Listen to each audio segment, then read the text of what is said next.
Marketer of the Day, episode 709, Time Control, Perspective, Patience, Mindset, and Belief with Sasha Laghonh. Good day, everyone. This is Sasha, SashaTalks.com, dropping by at Marketer of the Day with Robert Plank.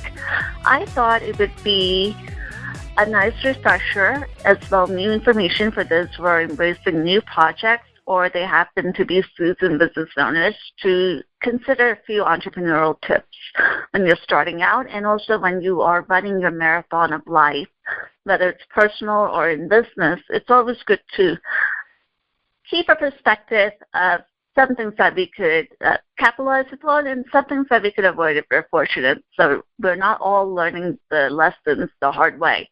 First off, I would say is that if you're starting out on a project or a new business, make sure there aren't too many cooks in the kitchen. Whether you are getting advice from friends, family, professional contacts, whether you employ new talent, whether it comes from the market or they happen to be acquaintances, make sure that you plan your business and your project well. Of course, with planning, you're going to continue refining it as you go along the path and the timing of the journey, because sometimes you have to add more people on to bring your dream to fruition, and other times, depending on the type of business or project you're running, you might have to downsize. So make sure that when you start off, you have clarity on who is making the decision. Is it you? Is it one person, or are you delegating that? You don't want to have too many people at the table who have equal importance in making a decision, but they're not the ones investing their resources in your initiative. That happens to be your business. If you happen to be the biggest investor because it's your child that you're nurturing, make sure to speak up of how are decisions going to be made and what are you going to do if there's a deadlock. If there's one person, things vary. If it's a small business, a large corporation, or projects that have a timeline. They could be short-term projects or long-term. So make sure not to keep too many cooks in the kitchen. You might mean well. You might think you have as many people possible to hold the tent up. But when the going gets tough, as in the world of business, there's always the ebb and the flow. You want to make sure that people aren't just getting a seat at the table. They're engaged and they've earned it. The next one I would say, number 2, would be know your needs and wants. Not everyone could distinguish between their needs and wants in today's age because everything is so readily available. And in the name of convenience, people are willing to pay, which is fine. But when you're starting out your own initiative, you need to know what are the things that you need, what are your resources, and what are your wants. I've seen some very nice businesses go bust because when they got the funding, whether it was self-funded or there were investors who put in their resources, they wasted a lot of money trying to be fancy, trying to keep up with the Joneses. So know your needs and know your wants. You'll be able to take care of your wants over time. You don't get to control the timing of everything, but you will get there. And don't feel the need because your friends or other people who are business owners are doing it that you need to do it too, because every business, regardless of the product or service that they're catering to the market, your mission will differ a bit. And remember, not every business is the same, because if it was the same, why would you go out there to make money? You're just saturating the market even more. You want to be distinct, and at times that means you're going to be very distinguished with the choices that you make. You might be alone, but there's beauty in it. 3, say no more than yes. There's going to be a lot of people coming to you with ideas. Some people may want to freelance for you. Some people may want to engage in a partnership, but it might be for an event or some open-ended partnership where you guys could grow together. You have to know yourself really well in order to say yes. You don't want to say yes to be a people pleaser because the only person who will end up paying the price will be you and your business. And as in the world where there's always those that are very accountable and responsible, there are going to be those that may commit and they will bail on you. Be mindful of your time, who you spend it with, what are you doing, what resources are you investing your time in. What are some initiatives that are a priority for now? It could be for this week, this month, semi-annual, or your annual goals. Don't get lost into what other people are telling you should do unless they have anything vested materialistically and in terms of time in your initiatives. Be careful of where you get your guidance from, because there's a lot of information out there. There's a lot of great information, but there's also a lot of bad information. And then don't get caught up in the whirlwind of saying yes to everybody, thinking that you're going to be everything to everyone. You won't be. That's the sheer reality. You're a human, and your business has to have that sense of humanity and a heart. You don't want to be known as somebody who commits to everything and everyone, and you fall short. So be picky of your time and of your company. Say no more than yes.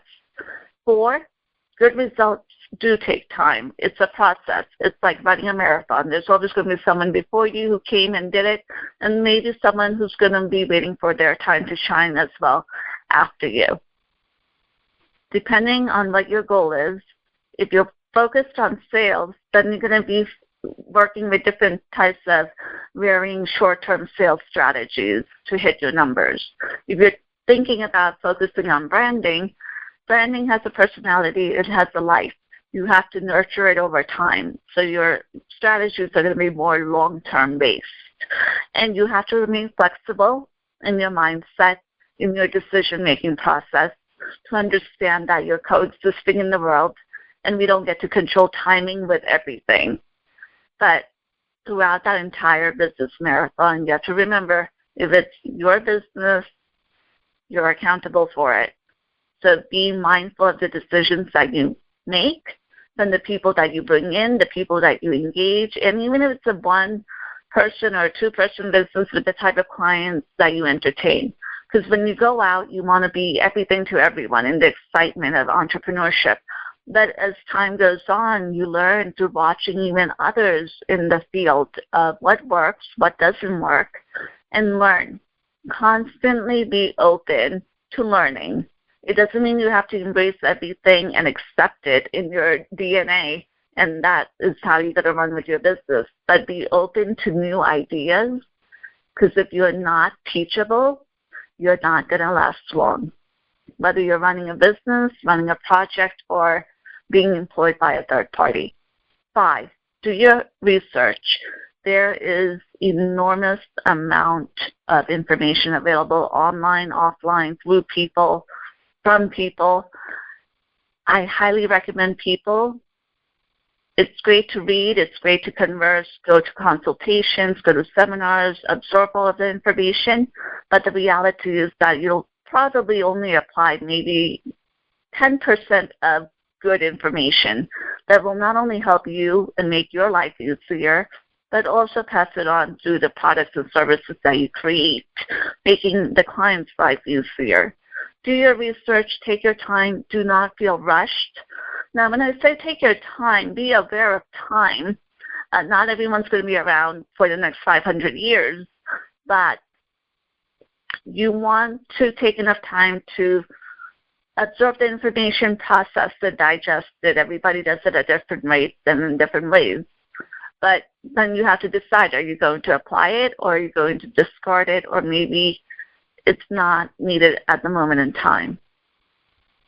6, bet on yourself. There are going to be many people who are going to wish you well, and then there are going to be those who are going to wish you well, but there's a part of them thinking, great, this is another competitor in the market, one more person that I need to tackle. Don't view the world in that way. View it as you have your time and space. There's plenty of abundance that could work with you in congruence to manifest your business. But you have to be able to back it up with your mindset. And even more important than your mindset is your belief. And without the belief, no matter how many great actions you take, and because you were told to do this or to invest money in that or to take that course and hire these types of people to help you grow, you're not going to be able to sustain your own identity or your business. Make a bet on yourself, because the only person who's going to let yourself down is going to be you. Everybody else becomes secondary, because people come in our life, but the people also have their own lives to live. So we can't completely rely on their cheerleading constantly to validate us, which is why self-reliance is important. So bet on yourself. And if you lose, that's because you allowed yourself to lose. 7, remove the noises. By noise, I mean all of the people who are going to be volunteering their thoughts about what you should be doing, or I saw this, I heard that, I read that. There are going to be many people who want to just spew ideas your way, and at least 80% of the time, it's just noise. They're going to serve as distractions from getting you to focus on what you need to do to get through your day, and each day counts, especially when you're an entrepreneur. You are the one dictating your bread and butter, but you're also dictating the long-term side effects of what you're investing in the moment. Remove the people that are taking you away from your greater mission of actualizing your human potential. Be mindful of how you spend your time, where you spend your time, what are you doing. But while you grasp the world of entrepreneurship, don't forget where you come from, and don't end up compromising too many of your great relationships, from family members to great friends who happen to be there. They're going to be there as a good foundation, but you also have to be able to strike a balance. Especially when you're out there new, I recall spending many, many hours, or at least doubling the number of hours I would work compared to working a job for a third party, until you see consistency. So remove the noises. It makes a great difference. I can't stress that even more. And if you don't want to give up the noises, then don't complain for your progress being slow, you remaining confused, and you don't know what to do, because you're digging your own grave. Number 8, don't take results for granted. Even on a great day when you get that big sale, don't forget that you're not going to be coasting for the next 2-3 weeks, and then you're going to be hitting the ground hard again to secure the next bulk of income that will be coming your way. In some professions, and depending on the type of business, it can be feast or famine, but you want to maintain a consistency. Don't take the results for granted that just once you hit your big client or your target, you're going to rely on them till the end of time to sustain your business. Relationships are very important, but you're going to learn that just as an individual who might be a consumer buying a $5 item, they're just as important as the one who's going to be purchasing something for $5,000. Don't take people for granted, and make sure that on a good day you get to celebrate, but make sure to pay it forward. And this is something that I've learned from my very early days when I used to do fundraising for a private institution, that often my colleagues would rely on the big donors. And what I ended up doing was I made sure that every donor on my list that I ended up calling was treated equally as well. And believe it or not, sometimes it's not the people that have the money that give. It's the people who are day-to-day working hard, but they want to be part of a greater mission, that don't take results for granted. And also with results, you want to maintain consistency. So if you hit it big one day, you never know, 3 months down the road, you might fall flat on your face. So remain humble in the process if you can. And I know you're human, but don't take it for granted. Number 9, keep learning. I touched upon that when I said do your research and know your needs and wants. You want to be teachable, but also when you bring people into your business or those that you recruit to help you fulfill a project, you want to make sure they're teachable as well. Because when you bring in the greatest of the greatest talent, and this is something that I could relate to, but also have experience, each of us represent a certain subject matter expertise, and we have to learn how to work well with one another. And sometimes people are so great at their game that they feel that they're immune to the laws of nature, that they already know and have all the knowledge that they need. They don't need to take on more. And then it creates an imbalance in the work environment, but also in the initiative that you're trying to execute, because everybody has to make it to the finish line as a team, not just you. And that's something that is very important. Keep learning, but I'm not talking only about business books. Even though I come from the field of business, I'm not too crazy about reading business books unless it's once in a blue moon. Learn about life, and in the process, the more you spend time working as an entrepreneur, you're going to learn a lot about yourself. And it's going to force you to dig deep, and you're going to amaze yourself with great things that you didn't even know of your character. And then there are going to be days where you're going to realize, I could have done this a little better, but it's good.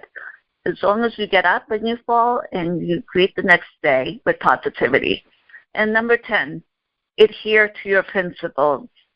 It's unfortunate that at times I cross paths with people who are entrepreneurs, or they want to become entrepreneurs, or they want to come out with some new great gadget, product, service, this great idea they want to actualize in the universe. And they just want the immediate benefits of it. They're doing it for the money, or doing it for the money is not exactly the wrong reason, but you have to keep in mind, money is a tool. That is all it is. It's not your lover. It's not your friend. It's not going to be there when you're on your last breath. It's just a tool.